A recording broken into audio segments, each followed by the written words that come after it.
दे रहे हैं और इसी के लिए हमारे साथ हमारे सहयोगी मिथिलेश जुड़ चुके हैं और हम लगातार पूरी अपडेट्स देते हुए नजर आ रहे हैं। तमाम जानकारी उन्होंने दी है। अब मिथिलेश के और रुक करना चाहेंगे। मिथिलेश, आखिर फिलहाल की क्या अपडेट है, क्योंकि रेस्क्यू का काम चल रहा था, अब रेस्क्यू को लेकर क्या कुछ जानकारी और वहां पर क्या कुछ स्थिति है यहाँ पर?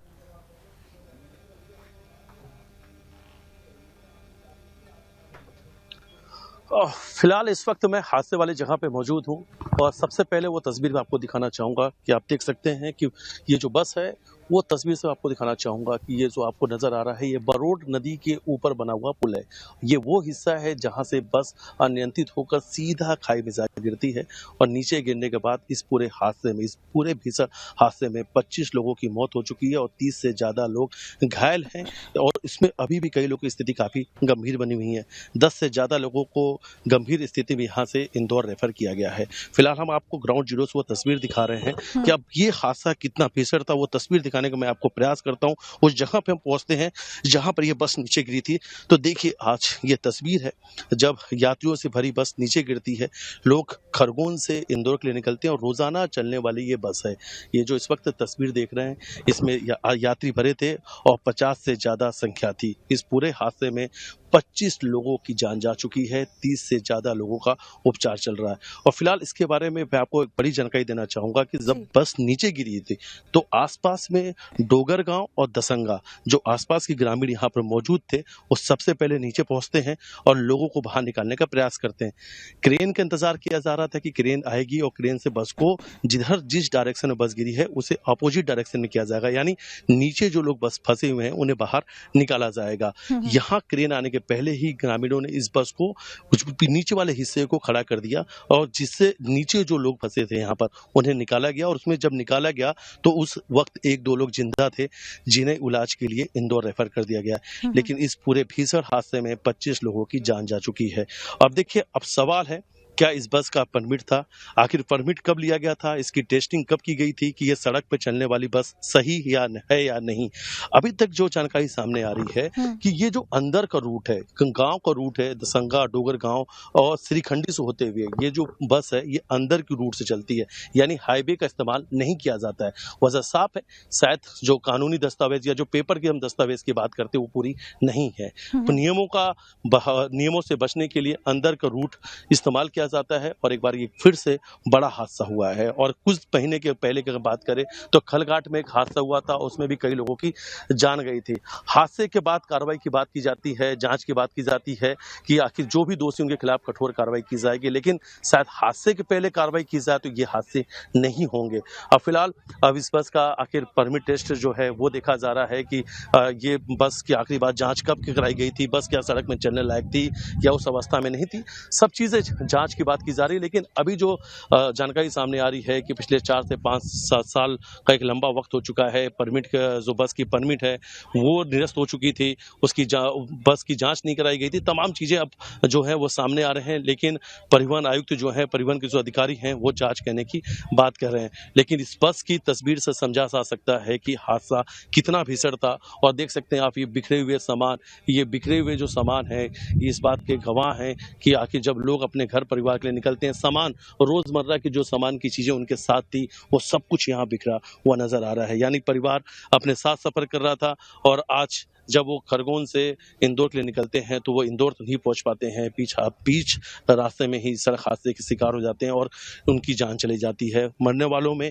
एक साल का मासूम बच्चा भी है, 3 बच्चों की मौत हुई है और उसमें एक साल का मासूम बच्चा भी है। 30 से ज्यादा लोगों का इस वक्त उपचार चल रहा है और यह तस्वीर भी हम आपको ग्राउंड जीरो से दिखा रहे हैं। और फिर से नीचे से हम आपको ब्रिज की तरफ वो एक बार फिर से वो तस्वीर दिखाने का प्रयास करेंगे कि इसकी हाइट 20 फीट के लगभग जो हाइट बताई जा रही है वहां से सीधा रेलिंग तोड़ते हुए, और ये रेलिंग भी है, अगर आपको तस्वीर में दिखाना चाहूंगा कि वो जो ब्रिज का हिस्सा है वो टूट के नीचे गिरता है और रेलिंग तोड़ते हुए बस नीचे आ गिरती है और इस पूरे हादसे में 25 लोगों की जान जा चुकी है। यहाँ पे जो ग्रामीण है उनसे बात करने का प्रयास करेंगे, उनसे पूछेंगे कि आखिर ये हादसा जो है कैसे हुआ फिलहाल। लेकिन ये देखिए, मैं अपने वीडियो जर्नलिस्ट से कहूंगा कि थोड़ा नजदीक से आकर दिखाएं कि लोगों के जो सामान बिखरे हुए हैं वो इस बात के गवाह हैं कि हादसा कितना दर्दनाक रहा, कितना भीषण रहा है। देखिए, बात करने का प्रयास करते हैं। हादसा जब हुआ तो उस वक्त कैसे आप यहाँ लोग मौजूद थे, बताएं। यहाँ फिलहाल ये गिरे उस समय तो कोई नहीं थे, खेत में थे हम। पर ये गिरी और इसका आवाज भी आया तो हम खेत से फिर दौड़ के आए कि यार बस गिर गए, चलो क्या हो रहा है देखेंगे। तो आए तो ये गिरी हुई थी। अब लोग चिल्ला चोट करने लगे, हमने साथियों को बुलाया, ये करा गांव में से फोन लगा के, भाई यार गाड़ी गिर गई यार, सवारी फंस गया, अपन निकालेंगे, चलो आ जाओ तुम भी। आए तो इसके कांच वाँच तोड़ के फिर लोगों उनको निकाले भी, सब यहाँ लगे, सब लटा दिए थे निकाल के। इसके बाद फिर गांव से मैं वाहन थोड़े बहुत बुलाए, ट्रैक्टर वगैरह बुलाया अस्पताल तक पहुंचाने के लिए। गांव में अस्पताल है डोंगर गांव में, भाई वहां तक तो पहुंचाओ इनको। लोग कहाँ पर फंसे हुए थे जब आप लोग यहाँ पर आए हैं? तो फंसे जा, गाड़ी के अंदर से सब फंसे हुए थे, गाड़ी गिरी, ये साइड पलटी थी, ये खिड़कियां सब बंद थी इसकी। ये बस रोजाना चलती है खरगोन से इंदौर? चलते डेली है, रोज चलते। अंदर से कितनी बसें रोजाना चलती है गाँव के रास्ते से? ये तो इंदौर के लिए ये रास्ते पे ये की गाड़ी चलती है, यही चलती है। रूट से 2-3 गाड़ियाँ 3 गाड़ियाँ चलती है इसकी, ये सेट की गाड़ियाँ हैं। अब कितनी देर में यहाँ पर प्रशासनिक अमला पहुंचा था? राहत कार्य कितने देर बाद शुरू हो पाया था? अब ये तो सब निकाल दिए थे इसमें से, इसके बाद सब आने वाले आए हैं जो भी हो। अच्छा, पुलिस भी नहीं आई थी जब तक, तो फोन भी लगाया था। मिथिलेश, जो वहाँ पर मैं जानना चाहूंगी कि आप एक बार उनसे पूछें कि जो प्रत्यक्षदर्शी हैं उन्होंने हादसे के दौरान क्या कुछ देखा, वहाँ पर कौन कौन लोग शामिल थे और महिलाएं बच्चे वहाँ पर आखिर इस बस में कितने लोग थे, क्या किसी ने देख पाया, कोई समझ पाया? अच्छा, बेटे बताया आपकी जब यहाँ पे आप पहुंचे तो उसमें महिलाएं बच्चे तमाम लोग फंसे थे, सब थे, बच्चे भी थे, महिलाएं भी थे, चिल्ला चोट भी हो रही थी, सब चिल्लाए भी, ठीक है। तो वो तो फंस गए, उनका वो तो बाहर आ ही नहीं सकते थे, सब आने वालों में तो सांच वाँच छोड़े, तो उसके बाद उनको निकाले, तो खींच के बाहर कर थोड़े बहुत, बाकी फिर जैसे का रास्ता देखते देखते फिर लोग बोले चलो आपस में दिक्कत। अच्छा, ये नदी सूखी हुई जहाँ पर हमें, कौन सी नदी है ये बोरार है, बोरा नदी है। ये पहला हादसा या पहले भी यहाँ हादसे? ये हादसा पहला ही है, ये पुल बनने के बाद ये तो पहला ही हादसा है, मतलब कहीं अभी तक हुआ है। अच्छा, बिल्कुल मिथिलेश, आप बने रहिए, लगातार आप जानकारी जहां से जुटा रहे हैं, जो लोगों द्वारा बताया जा रहा है वो हम अपने दर्शकों को दिखाते रहेंगे। लेकिन इस पर पूरे हादसे को लेकर सीएम शिवराज सिंह चौहान की तरफ से भी दुख जताया गया है, उन्होंने क्या कुछ कहा है हम आपको सुनवाते हैं।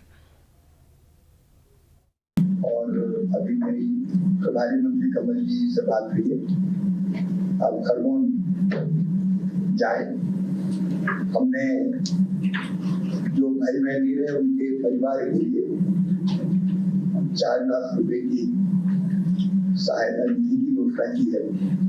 गंभीर रूप से घायल को 50,000 और सामान्य घायलों को 10,000। इंदौर में भी इलाज की संपूर्ण व्यवस्थाएं की है, जिनको ले जाना पड़ेगा उनके इलाज की बेहतर व्यवस्था हो जाए। हम जिन भाई बहन को बचा नहीं पाए, बस दुर्घटना में नहीं बच पाए, सभी दिवंगत आत्मा को शांति दे, उनके परिवार को गहन दुख सहन करने की क्षमता दे। संकट की घड़ी में हम सरकार उनके साथ खड़ी, उन परिवारों के साथ खड़ी है। सिंह चौहान को सुना आपने कि आखिर किस तरह से उन्होंने इस पूरे हादसे के बाद निर्देशित किया था और लगातार जो घायल हैं उनके मदद के लिए उनकी तरफ से प्रावधान किए जा रहे हैं। इसके साथ ही साथ सहायता राशि की भी उनकी तरफ से घोषणा की गई है।